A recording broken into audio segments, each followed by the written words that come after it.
Hi friends, എല്ലാവർക്കും ദേവഗീതം വ്ളോഗ്സിൻ്റെ പുതിയൊരു വീഡിയോയിലേക്ക് സ്വാഗതം. അപ്പോൾ ഇന്ന് ഞാൻ വന്നിരിക്കുന്നത് ഒരു സാരിയിൽ ചെയ്ത പെയിൻറ്റിങ് കാണിക്കാൻ വേണ്ടിയിട്ടാണ്. ഇത്തവണ ഒരു കൈത്തറി സാരിയാണ് കിട്ടിയിരിക്കുന്നത്. അപ്പോൾ ഈ സാരിയുടെ മുന്താണിൽ കാണുന്ന ആ ഡിസൈൻ കണ്ടില്ലേ, ചെറിയ ചെറിയ പൂക്കൾ. അപ്പോൾ അതുപോലെ തന്നെയുള്ള ഡിസൈൻ നമ്മൾ ബോർഡറിൽ കൊടുക്കാനാണ് തീരുമാനിച്ചിരിക്കുന്നത്. കസ്റ്റമറിൻ്റെ ആവശ്യവും അതുതന്നെയായിരുന്നു കേട്ടോ.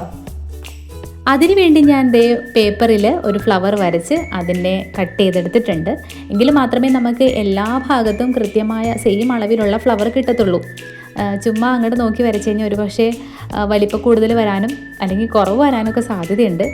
അപ്പോൾ നമുക്ക് എല്ലാ ഫ്ലവേഴ്സും ഒരുപോലെ കിട്ടാൻ വേണ്ടിയിട്ട് ഒരു പേപ്പറിൽ ഏകദേശം ആ ഒരു മുന്താണിയിൽ കാണുന്ന ഫ്ലവറിൻ്റെ വലിപ്പത്തിൽ ഞാൻ വരച്ചു വെട്ടിയെടുത്തിട്ടാണ് സാരിയുടെ ബോർഡറിൽ വരച്ച് ചേർത്തിരിക്കുന്നത്.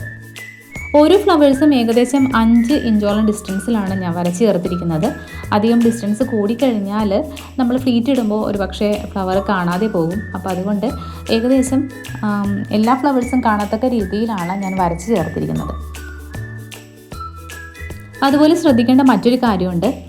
നമ്മളിപ്പോൾ ചെറിയ ഫ്ലവറൊക്കെ ആകുമ്പോൾ പ്രത്യേകിച്ച് നമ്മുടെ ബ്രഷ് കഴുകി കഴിഞ്ഞാൽ നന്നായിട്ട് ഒരു തുണിയിൽ തുടച്ചിട്ട് വേണം പെയിൻ്റ് എടുക്കാൻ. അതല്ലാന്നുണ്ടെങ്കിൽ നമ്മൾ ആദ്യമേ ഒരു പക്ഷേ മിക്കവാറും എല്ലാവരും ചെയ്യുന്നത് ഒരു പിക്ചർ വരച്ച് കഴിഞ്ഞാൽ അതിൻ്റെ ഔട്ട്ലൈൻ ആയിരിക്കാം നമ്മൾ ബ്രഷ് വെച്ചിട്ട് ഇടുക അല്ലേ. അങ്ങനെ ചെയ്യുമ്പോൾ ഈ ബ്രഷിന് നനവ് കൂടുതലാണെന്നുണ്ടെങ്കിൽ നമ്മൾ എടുക്കുന്ന പെയിൻറ്റ് ആ ഔട്ട്ലൈനും കഴിഞ്ഞ് പുറത്തേക്ക് സ്പ്രെഡ് ആവാനായിട്ട് വളരെ ചാൻസ് കൂടുതലാണ്. അപ്പോൾ അതുകൊണ്ട് ഒട്ടും തന്നെ വെള്ളമില്ലാതെ വേണം ആദ്യം പെയിൻറ്റ് വെച്ചിട്ട് ഔട്ട്ലൈൻ ഇടാൻ. ഔട്ട്ലൈൻ ഇട്ട ശേഷം നമ്മുടെ പെയിൻറ്റ് കട്ടിയായിട്ട് തോന്നുന്നുണ്ടെങ്കിൽ മാത്രം ആവശ്യത്തിന് വെള്ളം ചേർത്ത് പെയിൻറ്റ് ചെയ്യാവുന്നതാണ്. ഈ സാരി കണ്ടപ്പോൾ ഒരുപക്ഷെ എൻ്റെ പഴയ വീഡിയോ കണ്ടിട്ടുള്ളവർക്ക് മനസ്സിലായിട്ടുണ്ടാകും. സെയിം ഇതേ പാറ്റേണിലുള്ള സാരിയിൽ ഞാൻ വേറൊരു ഡിസൈൻ ചെയ്ത് വീഡിയോ അപ്ലോഡ് ചെയ്തിട്ടുണ്ടായിരുന്നു. അപ്പോൾ അതിൽ ലീഫാണ് ചെയ്തത്. ലീഫ് സ്കാറ്റേഡ് ആയിട്ട് അറേഞ്ച് ചെയ്തിട്ടുള്ള വലിയ വലിയ ലീഫുകൾ സ്കാറ്റേഡ് ആയിട്ടാണ് അതിൽ വരച്ച് ചേർത്തിരിക്കുന്നത്. വളരെ മനോഹരമായിട്ടുള്ള സാരിയായിരുന്നു അത്. എനിക്ക് ഒരുപാട് ഇഷ്ടപ്പെട്ട് ചെയ്ത മറ്റൊരു വർക്കാണ്. അപ്പോൾ ഈ ഒരു ഫ്ലവർ ചെയ്യാൻ തീരുമാനിച്ചപ്പോൾ ഞാൻ കരുതിയത് ഇത് പെട്ടെന്ന് കഴിയും, സിമ്പിളാണെന്നുള്ളത്. പക്ഷേ ചെറിയ വർക്ക് ചെയ്യാനാണ് ശരിക്കും പറഞ്ഞാൽ കുറച്ച് കൂടുതൽ സമയം നമുക്ക് വേണ്ടതെന്ന് ഇപ്പോൾ എനിക്ക് മനസ്സിലായി. കാരണം ഓരോ ഭാഗവും നമ്മൾ ഫ്രെയിം വെച്ച് മാറ്റി അത് ഉണങ്ങി മാറ്റി വെച്ച് നമുക്ക് ചെയ്തു പോകണം. സിമ്പിളൊക്കെ തന്നെയാണ്, എങ്കിൽ പോലും നമുക്ക് ടൈം ഒരു പക്ഷേ കുറച്ച് കൂടുതൽ വേണ്ടി വരുമായിരിക്കും.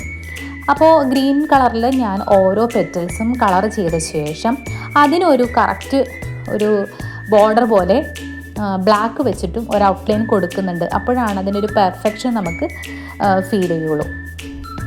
അപ്പോൾ ഇതാണ് നമ്മുടെ ലാസ്റ്റ് ഔട്ട്ലുക്ക്. എങ്ങനെയുണ്ട്? എല്ലാവർക്കും ഇഷ്ടമായോ?